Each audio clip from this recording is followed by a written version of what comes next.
네, SBS 사랑방에 오신 여러분 진심으로 환영합니다. 목요일은 책과 함께 홍 목사의 기독교 서평 홍독서 마련합니다. 홍동우 목사님 어서 오세요. 네, 반갑습니다. 네, 목사님 우리가 12월 한 달간은 예수님과 관련된 책을 살펴보고 있잖아요. 예수와 성전을 2주간 살펴봤고요. 주기도문을 다룬 주님의 기도 바로 알기, 그리고 지난주에는 예수님의 비유를 다룬 예수가 하려던 말들까지 살펴봤습니다. 자, 오늘도 똑같이 예수님의 말에 대해서 다룬 책을 소개한다고 하셨는데 오늘 소개할 책 어떤 책인가요? 네, 오늘은 에이미 질 레빈이라는 학자가 쓴 예수의 어려운 말들이라는 책입니다. 지난주에는 이제 예수님께서 남기신 비유의 말씀의 의미를 좀 파헤쳐보는 그런 책을 봤다면요. 반면에 이 책은 예수님께서 남기신 말들 중에 좀 난해한 말들, 혹은 사람들에게 좀 오용되고 있는 말들이 있거든요. 네. 그런 예수님의 말씀들을 다룬 책인데 부제는 그분의 이해할 수 없는 말씀 속으로라는 제목을 띠고 있습니다. 저자가 좀 독특한데요. 예수님을 믿지 않는 유대인 회당에 출석하는 신약 성서학자입니다. 그리고 남성이 아닌 여성이고요. 네네. 그리고 뭐 일반적인 시각이라기보다는 좀 학자의 시각, 그리고 네. 제3자의 관점에서 예수님과 그리고 예수님 말씀을 좀 곱씹어 볼 수 있는 그런 책이라 할 수 있겠습니다. 네, 지난주에는 예수가 하려던 말들이었잖아요. 네. 근데 제목이 좀 공교롭게도 비슷하네요. 근데 중간에 예수의 어려운 말들이군요. 말들 시리즈라고 할 수가 있겠는데 말씀해 주신 것처럼 저자가 예수님을 믿지 않는 유대인이라고 네. 하셨어요. 그러면서도 구약 성경이 아닌 신약 성경을 연구하고 있고 매우 독특한 이력의 소유자인 것 같습니다. 그런데 예수님을 믿지 않는 사람이 예수님의 말씀에 대해서 책을 썼다. 한편으로는 뭐 좀 신선한 이야기를 다룰 것 같아서 기대가 되기도 하지만 또 한편에서는 우리가 보기에 좀 고개를 갸웃거릴 만한 좀 당황스러운 이야기를 담고 있는 건 아닌가 염려도 되는데 어떻습니까? 분명 독특한 저자는 맞아요. 네. 유대교를 믿는 그리고 회당에 출석하는 구약학자들은 생각보다 좀 많습니다. 그리고 학계에서는 활발한 논의도 이루어지고 있고요. 그런데 예수님을 믿지 않는 회당에 출석하는 유대교인이 신약 성경을 연구한다는 건 굉장히 드문 일이거든요. 네. 신약 성경은 예수님을 믿는 사람들에게는 성경이지만 예수님 안 믿으면 그냥 고대 문서 중에 하나니까요. 그렇죠. 근데 저자의 정체성보다 더 중요한 것은 저자가 이 책을 쓸 때에 어떤 방식으로 서술했느냐가 아마 더 중요할 거예요. 이 사람이 유대교 회당에 출석하는 유대교인으로서 신약 성서를 보면 뭐 자기는 예수를 믿지 않기 때문에 예수님이 메시아라고 생각하지 않고 있기 때문에 조금 당혹스러운 이야기가 있을 수도 있을 겁니다. 그런데 단순히 뭐 유대교인으로서 신약 성서에 대한 이야기가 아니라 신약 성경을 연구하는 성경학자 입장에서 네. 총 예수님의 좀 말씀 중에서 좀 난해하거나 곡해될 수 있는 6개의 본문을 좀 꼼꼼히 뜯어가면서 신약 성경 학자의 입장에서 뜻을 밝혀나가는 그런 방식을 띠고 있습니다. 무엇보다도 이제 꼼꼼히 뜯어가다 보면 저자 특유의 마이너 감성이 드러나거든요. 네네. 기독교인이 아니라 유대교 회당에 출석하는 유대교인이고 남성이 아니라 여성이다 보니까 남들이 발견할 수 없는 아주 미묘한 지점을 잘 캐치해냅니다. 그 묘한 감수성으로 좀 본문을 헤집어 들어가는 솜씨, 예수님의 말씀을 좀 곱씹는 솜씨를 좀 느껴볼 수 있는 그런 책이다 할 수 있겠습니다. 네, 좀 더 궁금해지는데요. 6개의 예수님의 어려운 말들을 탐구하고 있다. 그것도 유대교 회당에 출석하는 유대인 여성 신약 성경학자가. 자, 흥미진진한데 어떤 말씀을 연구하고 있는지 좀 예를 들어서 말씀을 해주시면 좋겠는데요. 먼저 우리가 잘 알고 있는 이야기 중에 부자 청년의 이야기가 있죠. 예수님을 찾아가서 영생을 얻기를 원하는 마태, 마가, 누가 3가지 복음서가 공통적으로 다루고 있는 이야기이거든요. 네. 예수님께서 이렇게 말씀하셨어요. 이 부자 청년에게 마가복음에 보면 네가 아직도 한 가지 부족한 것이 있으니 가서 내게 있는 것을 다 팔아 가난한 자들에게 주라. 그리하면 하늘에서 보화가 내게 있으리라. 그리고 와서 나를 따르라.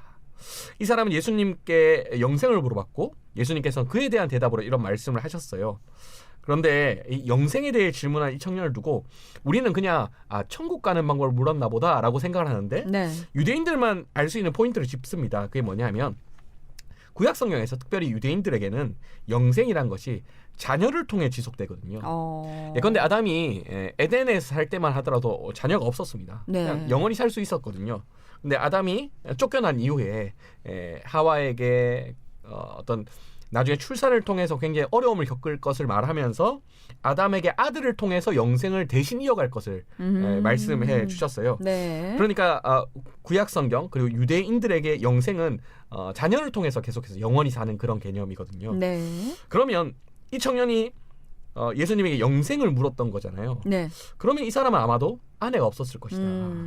자녀도 없지 않았을까? 네. 이렇게 봅니다. 그래야 영생을 물어볼 만한 사람이라고 하는 거죠. 네. 그리고 마가복음에서는 이 사람을 그냥 부자라고 하거든요. 네. 재물이 많은 사람이라고 규정합니다. 그런데 우리가 부자 청년으로 알고 있잖아요. 그렇죠. 마태복음에서는 이 사람을 두고 똑같은 병행본문에서 청년이라고 말하거든요. 또 누가복음에 가면 관리라고 말합니다. 네. 어떤 관료, 어떤 공무원 그런 직책이죠. 즉 저자가 본문에 있는 단서들을 꼼꼼히 따져가면서 이 사람의 정체를 재구성하는 거죠. 그냥 돈 많은 사람이 아니라 젊었을 거고 관리까지 있는 사람이다. 특유의 어떤 신약 성서학자의 굉장히 집요함, 꼼꼼함이 보이는 그런 부분이라 할 수 있겠습니다. 네.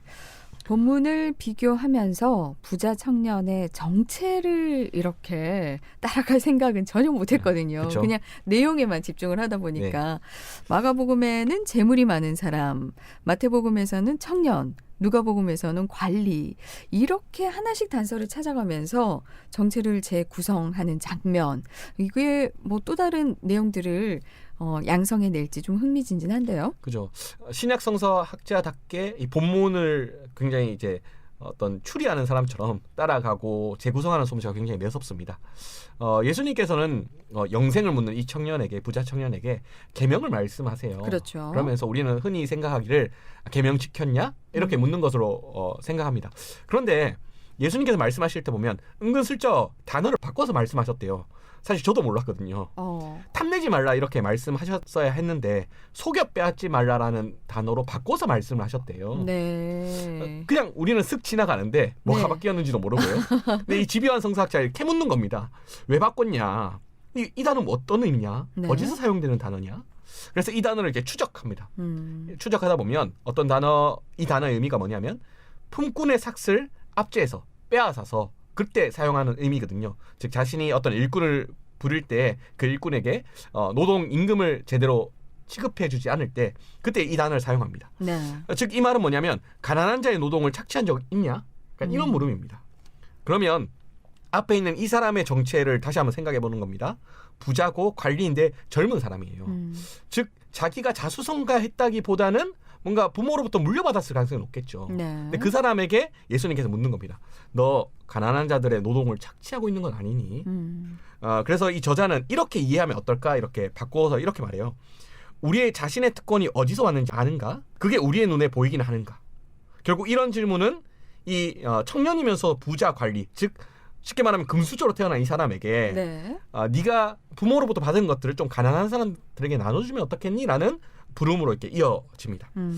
우리가 보통 이제 구약 성경에서 부자를 복받은 증거라고 봐요. 예. 그래서 흔히 부자 청년을 이야기할 때 하나님께 복받은 사람이 영생을 얻으려고 했다라고 생각하는 경향이 있습니다. 근데 이게 일종의 선입견이거든요. 물론 하나님께서 복을 주시면 부자가 되는 건 맞지만 부자라고 해서 하나님께 복받은 사람이라고 생각하지 않았어요. 오히려 부자들에게 예수님 당시의 시대의 문헌들을 뒤져보면 가난한 사람 도와라. 네. 가난한 사람 도와야 하나님께서 너에게 복을 주실 것이다. 이런 말이 많습니다. 그렇죠. 즉 이 본문의 의미는 뭐냐면 우리가 흔히들 부자 청년의 이야기를 따라가면서 이 계명 지켜서 천국 가는 거 아니다. 예수 믿어서 천국 가는 거다. 보통 이런 이야기로 이해를 하거든요. 네. 근데 오히려 이 본문을 따라가는 이 저자의 해석에 따르면 각각의 주어진 자리에서 선행을 다해야 된다.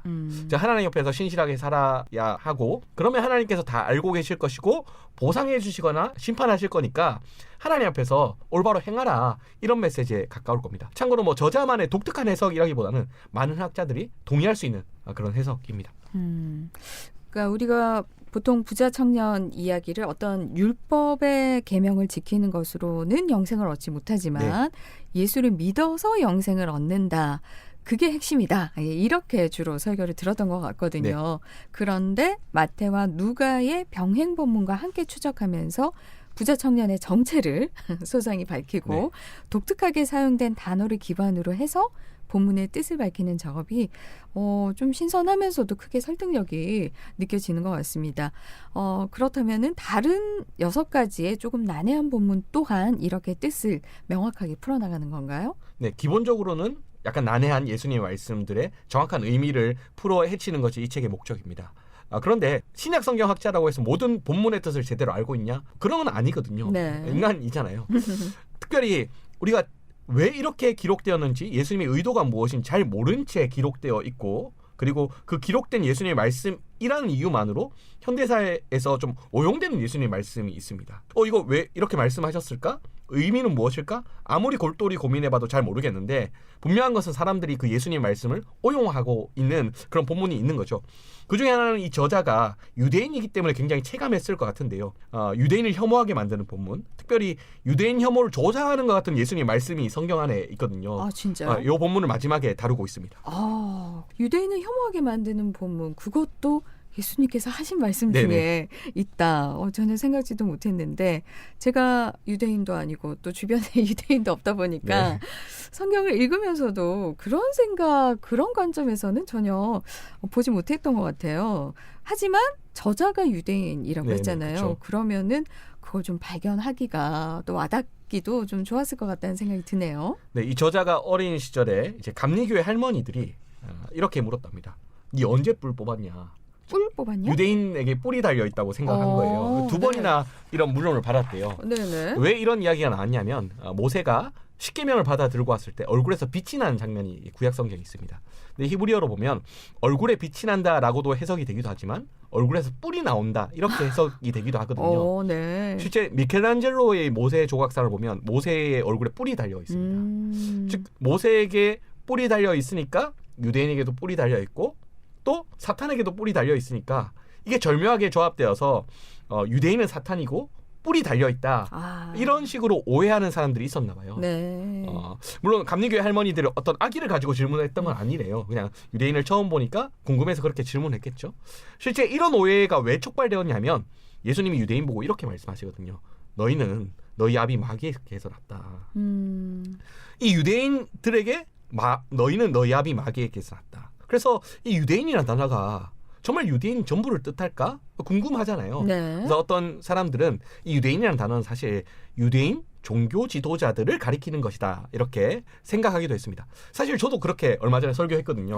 네. 근데 저자가 요한복음에 나오는 모든 유대인이라는 단어를 이렇게 검색해서 문맥을 따져보면 유대인이라고 기록되어 있는 단어를 유대인 종교 지도자로 바꿀 때 말이 안 되는 본문들이 있다는 거예요.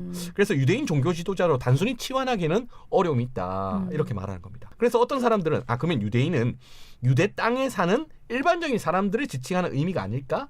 이렇게 생각하는 사람도 있습니다.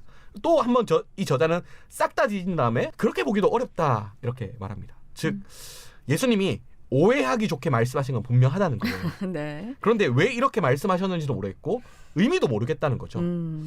이를 풀어가기 위해서는 물론 방법이 있습니다. 당대의 상황을 좀 재구성해서 요한복음 저자에게 유대인이란 어떤 의미였을까 이렇게 물어보면 나름의 이제 답이 나오기도 하는데요. 저자는 거기까지 안 가고 이렇게 말합니다. 교회에서 좀 이런 본문을 가지고 토론하면 어떻겠냐.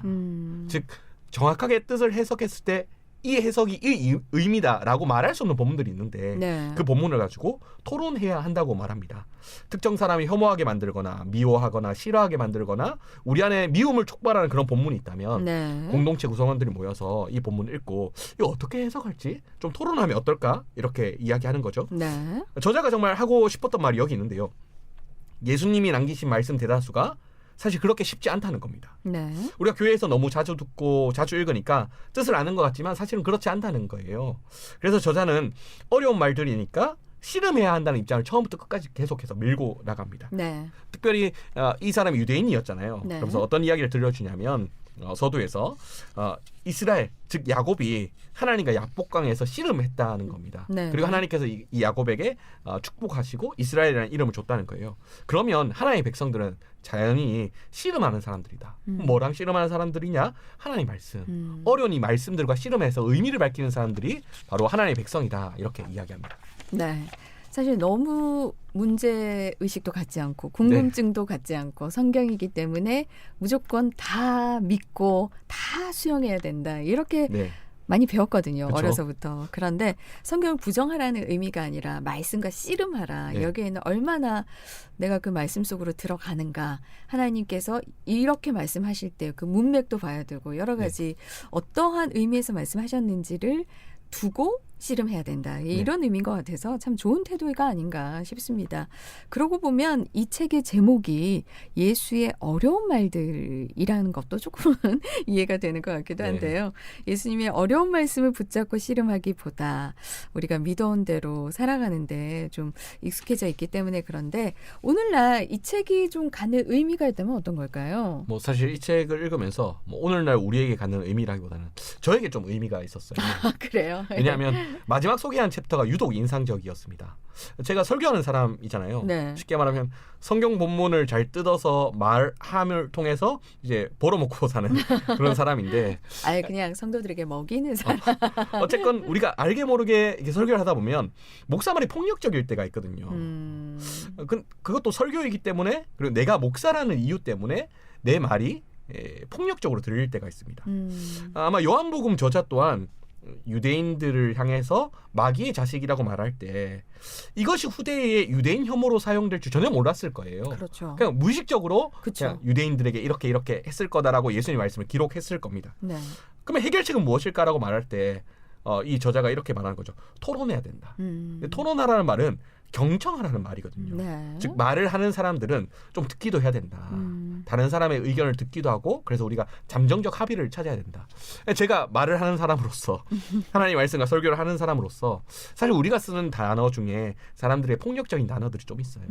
하나님의 뜻입니다. 예. 하나님의 주권입니다. 네네. 혹은 우리는 죄인입니다. 이런 단어들이 나는 잘 사용했다고 사용했는데 사람들이 들을 때는 뭔가 숨 막히고 뭔가 저 사람만은 거역하면 안 될 것 같고 네네네. 저 사람은 나한테만 하는 얘기인 것 그쵸. 같고. 예. 그런 식으로 들릴 말들이 있는 예. 거죠. 근데 그 말을 이런 식으로 토론하지 않으면 즉 경청하지 않으면 언제든지 폭력적일 수 있다는 좀 염두에 둬야 되겠다. 네. 그래서 좀 하나님의 말씀을 어려운 말들이라고 생각을 하고 곱씹어보고 잘 사용하는 방법을 좀 고민해봐야 되겠다. 좀 네. 이런 생각을 했습니다. 네. 반대로 또 너무 안전하게만 설교하시는 것도 네.